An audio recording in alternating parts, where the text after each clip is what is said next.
अब आपको बताएं, अदालती हुक्म के बावजूद महकमा तालीम में डेपुटेशन पर तैनात अफसरान को वापस महकमों में ना भेजने का मामला, चीफ सेक्रेटरी और दीगर के खिलाफ तौहीन अदालत की दरख्वास्त दायर कर दी गई। बात कर लेते हैं मुमताज़ जमाली से, अपडेट कीजिएगा। बिल्कुल, देखिए जी, महकमा तालीम में डेपुटेशन पर तैनात है जो दूसरे महकमों से आए हैं, जो कि अदालती अहकामात पर डेपुटेशन पर तैनात अफसरान को वापस अपने महकमों में नाम भेजने के खिलाफ आज तौहीन अदालत की दरख्वास्त दायर की गई, जिसमें चीफ सेक्रेटरी और दीगर को फरीक बनाया गया है। दरख्वास्त में मौक़िफ़ अख्तियार किया गया है कि 9 अक्टूबर को अदालत ने नैब के अफसर समेत दीगर डेपुटेशन पर अफसरान को वापस अपने महकमों को भेजने का हुक्म दिया था, लेकिन साथ ही साथ उन्होंने ये भी मौक़िफ़ अख्तियार किया है कि अदालत ने नैब अफसर रिजवान सुमरो, आशिक हुसैन और गुलजार को डेपुटेशन पर जो आए थे महकमा तालीम में, उनकी डेपुटेशन खत्म करके वापस उनको अपने महकमों में भेजने का हुक्म दिया था, लेकिन ताहाल जो है अदालती अहकामात पर अमल दरामद नहीं किया गया। दरख्वास्तदार का ये भी कहना है कि नैब अफसर रिजवान सुमरो को महकमा तालीम में एशियन बैंक मंसूबे का प्रोजेक्ट डायरेक्टर तैनात कर रखा हुआ है, जबकि गुलजार अहमद जो है वो पाकिस्तान ऑडिट एंड अकाउंट के अफसर हैं, जो कि इस वक्त महकमा तालीम में काम कर रहे हैं। इसी तरह आशिक जो हैं अब वो महकमा कॉमर्स एंड इंडस्ट्री के मुलाजिम हैं, लेकिन वो भी महकमा तालीम में प्रोजेक्ट डायरेक्टर हैं। जबकि अदालत ने 10 रोज में चीफ सेक्रेटरी को मुतल्लिका अफसरान को वापस अपने महकमे में भेजने का हुक्म देते हुए रिपोर्ट तलब की थी, लेकिन ताहाल अदालती अहकामात पर अमल दरामद नहीं किया जा रहा। जी ठीक है, बहुत शुक्रिया, आपने हमें अपडेट किया। आगे बढ़े, आपको बताएं कि जुडिशल मजिस्ट्रेट गरबी में पुलिस एहलकार समेत 3 अफराद के कत्ल केस की समाअत हुई। अदालत ने मुलजिम को अदालती रिमांड पर जेल भेज दिया। इसी हवाले से तफसीलात बताएंगे जवाद आसिफ, बताइएगा। जी बिल्कुल, देखें, पुलिस एहलकार समेत 3 अफराद के कत्ल और भत्ताखोरी का केस है, जिसकी समाअत जुडिशल मजिस्ट्रेट गरबी की अदालत में हुई है। पुलिस ने गिरफ्तार मुलजिम सुमैर उर्फ चंदू को मजिस्ट्रेट के रूबरू पेश किया है। जो इस मुकदमे के जो चश्मदीद गवाह है, उसने मुलजिम को अदालत के रूबरू शनाख्त कर लिया, जिसके बाद अदालत ने मुलजिम को अदालती रिमांड पर जेल भेजने का हुक्म सादिर कर दिया है। पुलिस के मुताबिक जो है ये जो मुलजिम है सुमैर, इसका ताल्लुक जो है वो लियारी गैंग वॉर से है और इसने पहले 3 जनवरी को रियाज नामी शहरी को कत्ल किया और फिर इसने 20 अप्रैल को जो है वो अमानुर रहमान नामी शहरी को कत्ल किया था और 24 अगस्त को इसने पुलिस एहलकार आदिल को कत्ल किया था। जबकि ये जो मुलजिम है ये पाक कॉलोनी का एरिया है, वहाँ पर दहशत की अलामत बना हुआ था और पुलिस हुकाम के मुताबिक ये वहाँ पर कत्ल व गारत गरी किया करता था, जबकि ये भत्ताखोरी में भी मुलव्विस है और कई लोगों से इसने भत्ते का तकाजा कर रखा था। अब पुलिस ने कार्रवाई करते हुए इस जो मुलजिम है, ये जो मतलूब मुलजिम है, इसे गिरफ्तार किया था। अब मुलजिम के खिलाफ जो है वो तमाम मुकदमात थाना पाक कॉलोनी में दर्ज किए गए थे। जी, पुलिस का काले शीशे वाली गाड़ियों के खिलाफ क्रैकडाउन जारी। डिफेंस में शहरी की ट्रैफिक पुलिस को चकमा देकर भागने की कोशिश, कानून की खिलाफ वर्जी पर शहरी गिरफ्तार। पुलिस ने गाड़ी के टिंटेड शीशे खत्म कर दिए। अनुषा जाफरी की रिपोर्ट। ट्रैफिक पुलिस ने फैंसी नंबर प्लेट और काले शीशे वाली गाड़ियों के खिलाफ घेरा तंग कर दिया। डिफेंस के इलाके में खिलाफ वर्जी में मुलविस अफराद के खिलाफ बड़ी कार्रवाई। काले शीशों वाली सिविक की ट्रैफिक पुलिस को रोकने पर धोखा देने की कोशिश, ट्रैफिक पुलिस ने फौरी कार्रवाई करके गाड़ी को रोक लिया। ये देखें, ये बदतमीजी करके भागने की कोशिश कर रहे हैं। आप कैसे आप भाग कैसे रहे? ट्रैफिक पुलिस ने कानून की खिलाफ वर्जी पर शहरी का चालान करते हुए गिरफ्तार कर लिया। पकड़े जाने वाले शहरी ने कहा कि काले शीशों का परमिट मौजूद नहीं, प्राइवेसी के लिए शीशे काले कराए। मोबाइल मेरे यहाँ क्या लग रही है, रोड जाम हो रहा है, हमने यहाँ पे इस गाड़ी के लिए आगे कर रहा हूँ। अच्छा सुने, मेरी शीशे क्यों करवाए? प्राइवेसी के लिए कराए। ट्रैफिक पुलिस ने शहरी को डिफेंस थाने मुंतकिल करते हुए गाड़ी के काले शीशे उतार दिए। कैमरामैन इदनान के साथ अनुषा जाफरी, सिटी 21 न्यूज़, कराची। मैं इस वक्त मौजूद हूँ लांडी नंबर 4 में और यहाँ पर जो बुनियादी मसला है वो है पानी का। अब पीने का पानी यहाँ मैसर नहीं है, उसके अलावा घरों में जो वाटर कॉरपोरेशन की लाइनें हैं वहाँ भी पानी नहीं आता। इलाका मकीनों को खासा दुश्वारी का सामना करना पड़ रहा है। इलाका मकीन ये कहते हैं कि अरसा दराज से पानी जो है वो घरों में नहीं आ रहा, जिसकी वजह से महंगे टैंकर्स खरीदने पड़ रहे हैं। इसके अलावा जो यहाँ पर वेलफेयर जो इलाके के अपनी मदद आपके तहत एक बोरिंग है जो ये करवाई गई है, ये मस्जिद की बोरिंग है जिसको यूज़ करते हुए इसमें खारा पानी आता है, लेकिन लोग जो है अपनी ज़रूरत के लिए यहाँ से टंकियाँ, ये छोटे जो ड्रम हैं ये भर के लेके जाते हैं और अपनी जो ज़रूरत है वो पूरी करते हैं, लेकिन पानी पीने के काबिल नहीं है और ना ही कपड़े धोने के काबिल है ये। इसके अलावा जो है वो शहरी यहाँ के इलाका मकीन है वो महंगे दामों टैंकर खरीदते हैं। इस वक्त मेरे साथ इलाके के मौजूद शहरी मौजूद हैं, उनसे पूछते हैं कि वो क्या कहेंगे इस सारे मसले पर। अब बड़े साहब क्या कहेंगे सारे मसले पर? भाई बहुत पानी का मसला जो है ना वो ख़राब है, बहुत परेशानी हम लोग उठा रहे हैं, टैंकर ख़रीद रहे हैं, ना पानी पीने का मतलब का है ना घर में इस्तेमाल का है।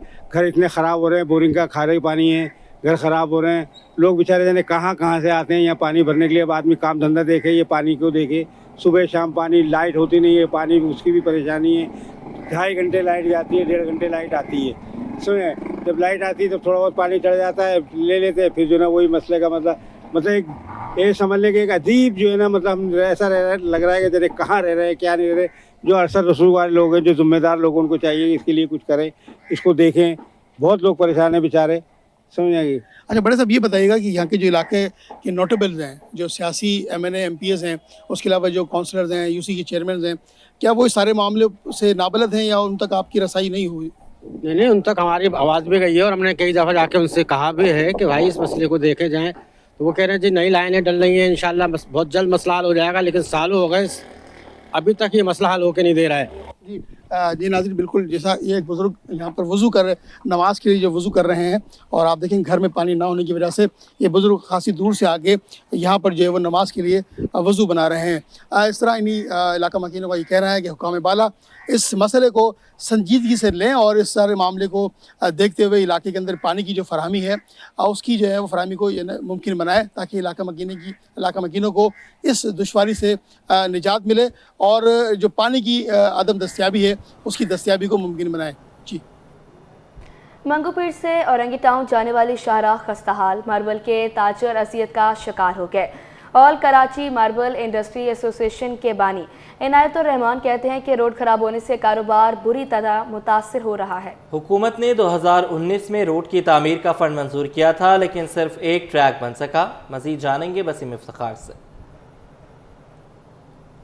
जी, इस वक्त मैं मौजूद हूँ मंगोपीर टाउन में और इस वक्त मैं जिस रोड पर खड़ा हुआ हूँ ये तकरीबन 100 फीट चौड़ा रोड है और मेरे उल्टे हाथ पे मार्बल की दुकानें हैं और मेरे सीधे हाथ पे मार्बल की फैक्ट्रियाँ हैं। इस पूरे हिस्से में तकरीबन 400 से ज़ायद मार्बल की छोटी बड़ी फैक्ट्रियाँ हैं। लेकिन अलमिया ये है कि ये जिस रोड पे मैं मौजूद हूँ ये रोड जो है वो इंतहाई खस्ता हाल है और भारी भरकम मार्बल को लेकर जब ट्रक या फिर माल बर्दार गाड़ियाँ यहाँ पर आती हैं तो अमूमन हादसा भी पेश आते हैं और खस्ता हाल रोड होने की वजह से शदीद मुश्किलात का सामना भी करना पड़ता है और जो मार्बल के ताजिर हैं उनको नुकसान भी होता है।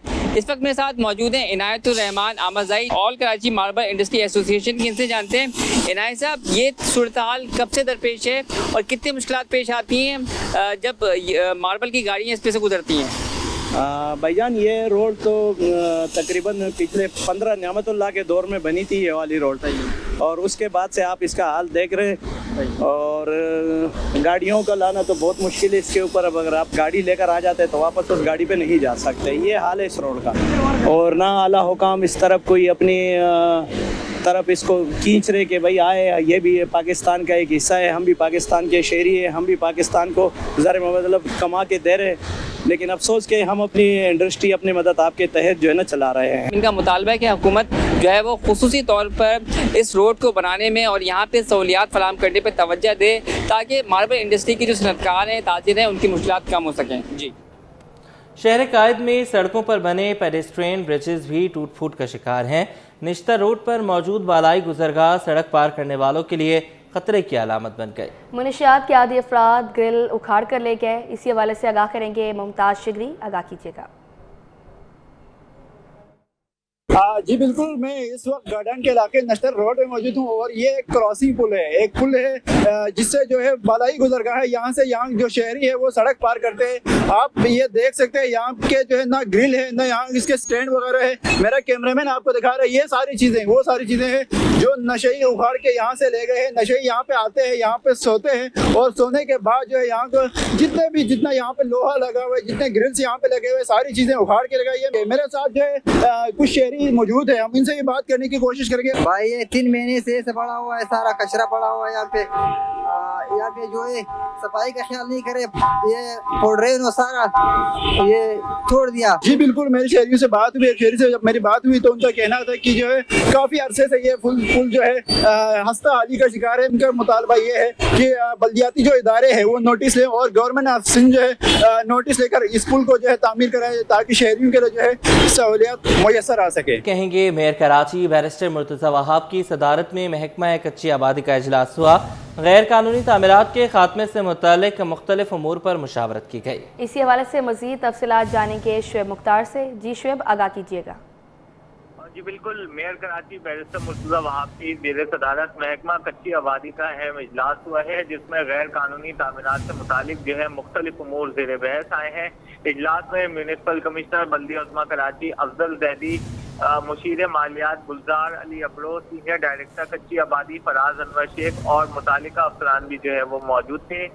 मेयर कराची बैरिस्टर मुर्तज़ा वहाब ने हजरत मोहानी कॉलोनी, महमूदाबाद नाले, गौसिया कॉलोनी में होने वाली गैर कानूनी तामीरात का जो है वो नोटिस लेकर फौरी कार्रवाई का हुक्म दे दिया है। बैरिस्टर मुर्तज़ा वहाब का कहना है कि कच्ची आबादियों में गैर कानूनी तौर पर तामीरात को फौरी तौर पर रोका जाएगा। अवाम किसी भी गैर कानूनी कार्रवाई का हिस्सा ना बने। किसी भी गैर कानूनी तामीर, लीज और दीगर मामलात में वो अपने नुकसान के खुद जिम्मेदार होंगे। बैरिस्टर मुर्तज़ा वहाब का इजलास से खिताब करते हुए कहना था कि KMC की 202 कच्ची आबादियों के नक्शेजात KMC की वेबसाइट पर जारी कर दिए जाएंगे, जबकि पब्लिक प्रॉपर्टी अवाम के लिए है और उससे मुतालिक तमाम अमल शफाफ होना चाहिए। नालों पर किसी भी किस्म की तामीरात गैर कानूनी है, इन्हें फौरी तौर पर जो है वो रोका जाएगा। जबकि कच्ची आबादियों में कसीरुल मंजिला इमारत, पेट्रोल पंप, CNG स्टेशन बनाना जो है वो गैर कानूनी है। कच्ची आबादियों में गैर कानूनी तामीरात के खिलाफ जो है फौरी कार्रवाई जो है शुरू की जाएगी। 40 सालों में जो शहर के साथ हुआ वो नाकाबिले बर्दाश्त है। KMC के मफाद में काम करने वाले अफसरान का पूरा साथ दिया जाएगा। आज के बाद जो लोग गैर कानूनी कामों में मुलविस होंगे उनके खिलाफ एंटी करप्शन में मुकदमात के साथ उन्हें नौकरी से भी बर्खास्त किया जाएगा। SLGA 2013 के तहत KMC के पास ये इख्तियारात मौजूद हैं कि वो गैर कानूनी तामीरात को मुंजमद करे, जुर्माने आयद करे और इन्हें तामीरात को मस्मार कर सके। जी मस्मार कर सके। शुएब मुख्तार, आप हमारे साथ ही मौजूद रहिएगा। MQM पाकिस्तान हाउस में गिलगित बल्तिस्तान का 77वां यौम आज़ादी मनाया गया। MQM तर्जमान का कहना है कि MQM के सीनियर रहनुमा मुस्तफ़ा कमाल और अनीस कायम खानी ने केक काटा। बात करेंगे शुएब मुख्तार से, इस पर भी अपडेट कीजिएगा। बिल्कुल, MQM पाकिस्तान के मरकजी इलेक्शन ऑफिस पाकिस्तान हाउस में गिलगित बल्तिस्तान के 77वें यौम आज़ादी जो है मनाने से मुतालिक तकरीब एक मुनक्किद हुई थी। MQM के सीनियर मरकजी रहनुमा मुस्तफ़ा कमाल, अनीस कायम खानी ने कारकुनान के हमरा जो है वो केक काटा था। मुस्तफ़ा कमाल ने कारकुनान को गिलगित बल्तिस्तान के 77वें यौम आज़ादी के मौके पर जो है मुबारकबाद पेश की है और शोहदाए गिलगित बल्तिस्तान को खिराज अकीदत भी पेश किया है। यौम आज़ादी की मुनासबत से मुनक्किदा तकरीब में MQM पाकिस्तान गिलगित बल्तिस्तान से ताल्लुक रखने वाले जिम्मेदारान और कारकुनान भी जो है मौजूद थे। जी ठीक है, बहुत शुक्रिया, आपने हमें अपडेट किया।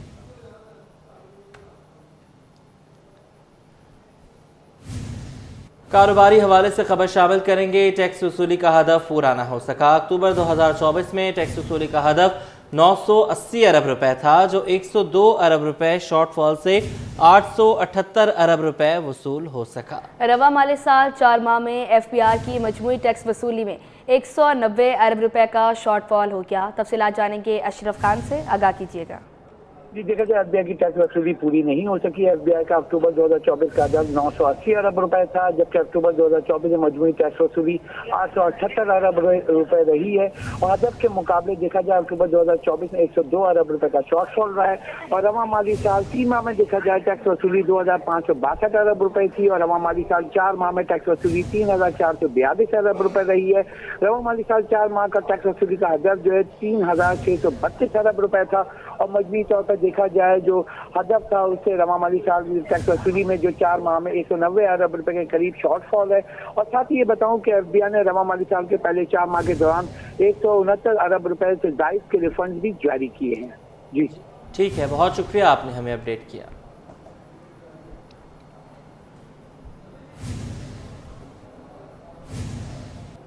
एफबीआर टैक्स शॉर्टफॉल के हवाले से हंगामी इक़दामात। एफबीआर का 3 लाख मैन्युफैक्चरर्स के गिर्द घेरा तंग करने का फैसला।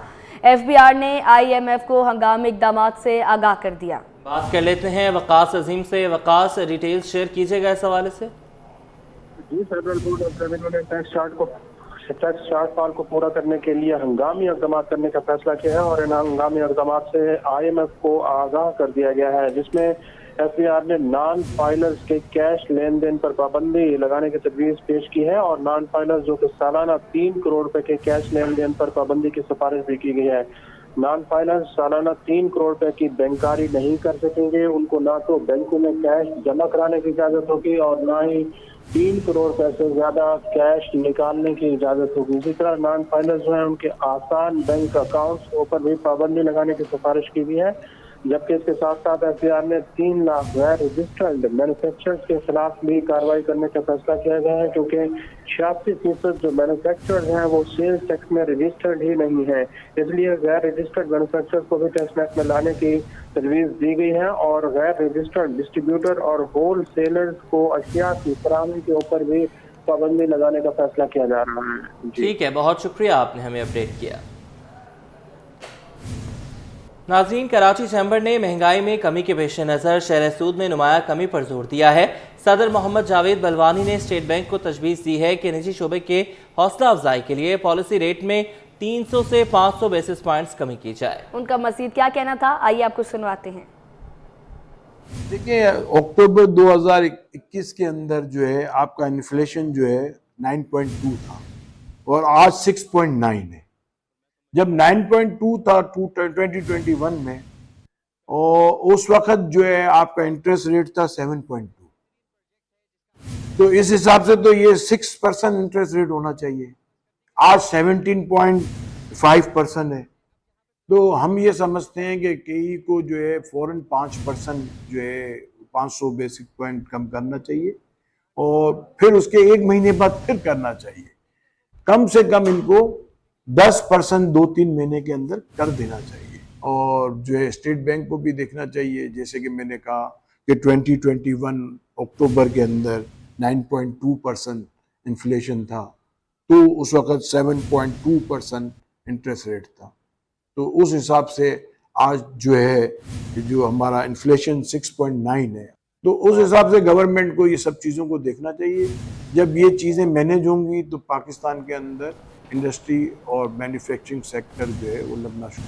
शहीद मोहतरमा बेनज़ीर भुट्टो मेडिकल कॉलेज में ब्रेस्ट कैंसर से बचाव के लिए आगाही वॉक और सेमिनार मुनक्किद किया गया, जिसमें ख़वातीन की बड़ी तादाद ने शिरकत की। माहिरीन कहते हैं कि ब्रेस्ट कैंसर काबिल इलाज है, लेकिन इसके लिए अवाम को खुद भी एहतियात करना होगा। इस हवाले से मज़ीद जान लेते हैं, इब्राहिम रंज से बताइएगा। जी देखिए, बिल्कुल छाती के सरकान के हवाले से पूरे महीने जो है आगाही मुहिम जारी रही है और इस हवाले से कराची के मुख्तलिफ अस्पतालों और मेडिकल कॉलेजेस में भी ये सेमिनार का सिलसिला जारी रहा है। तो इस वक्त हम मौजूद हैं शहीद मोहतरमा बेनज़ीर भुट्टो मेडिकल कॉलेज लियारी में, जहाँ पर आज भी छाती के हवाले से, जो छाती का कैंसर है उसके हवाले से आगाही सेमिनार मुनक्किद हुआ। तो इस हवाले से हमारे साथ मौजूद है प्रोफेसर सहर फातिमा साहिबा, उनसे पूछेंगे कि वो इस हवाले से क्या कहेंगी। मैडम, आप बताइए कि आजकल नौजवान ख़वातीन और लड़कियों में ये केसेस बढ़ते जा रहे हैं, क्या वजूहात है? आगाही नहीं है, और जो आज का जो सेमिनार का मकसद था इसके बारे में भी थोड़ा सा बताइएगा।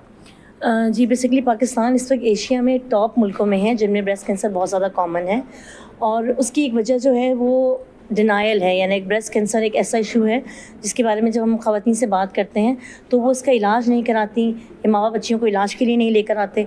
और ख़वातीन में एक डर होता है कि अगर इसका हम इलाज कराएंगे और उसके जो सर्जरी का डर है उसकी वजह से नहीं आते। सबसे इम्पॉर्टेंट बात है कि लोगों को अलामत के बारे में पता नहीं है। बहुत सी ऐसी अलामत हैं ब्रेस्ट कैंसर की जिनको अगर टाइमली पकड़ा जाए तो इस कैंसर से बचने के चांसेस बहुत ज़्यादा हैं। और शरह अमवात दुनिया भर में कम हो रही है, मगर अनफॉर्चुनेटली पाकिस्तान में शरह अमवात बढ़ रही है। इसकी वजह है कि लोगों को अलामत ही नहीं पता, वो बहुत लेटर स्टेजेस पे आते हैं। अगर अर्ली स्टेज में आएँ तो रास्ते उसका इलाज हो जाता है, बल्कि उसकी ज़िंदगी भी लंबी होती है। इस महीने में हम लोगों को सबसे ज़्यादा ये बात बता रहे हैं कि इस बीमारी को पकड़ने का सबसे आसान तरीका ये है कि वो ख़ुद अपना मायना करें, अपनी छाती में किसी भी किस्म की तब्दीली को देखें तो उसको फ़ौरन से डॉक्टर को रिपोर्ट करें। ये सबसे अच्छा तशख़ीस का तरीका है। दीगर तरीक़ों में क्योंकि जो लड़कियां 40 साल से कम होती हैं उनको मैमोग्राम में अच्छी रिपोर्ट नहीं आ सकती, इसलिए हम यूजुअली रिकमेंड करते हैं कि हम उनका अल्ट्रासाउंड करवाएं और अगर ज़रूरत होती है तो MRI भी किया जा सकता है। 40 साल से ऊपर की ख़वातीन को हर साल मैमोग्राम कराना चाहिए। ये बिल्कुल नुकसानदेह नहीं है और इससे मर्ज़ की तशख़ीस हो सकती है। ठीक है, बहुत शुक्रिया। ये थी प्रोफेसर सैर फातिमा जिन्होंने तफसीली बताया कि 40 साल से ज़्यादा उम्र की ख़वातीन को हर साल अपना खुद जो है वो मेमोग्राफी करानी चाहिए, जबकि खुद भी ख़वातीन को चाहिए कि अपना मायना करें। कोई भी गुठली नुमा कोई चीज़ ऐसी महसूस होती है तो फौरी तौर पर डॉक्टर से रब्ता करें ताकि इसकी मर्ज़ की रोकथाम जल्द से जल्द मुमकिन हो सके। जी।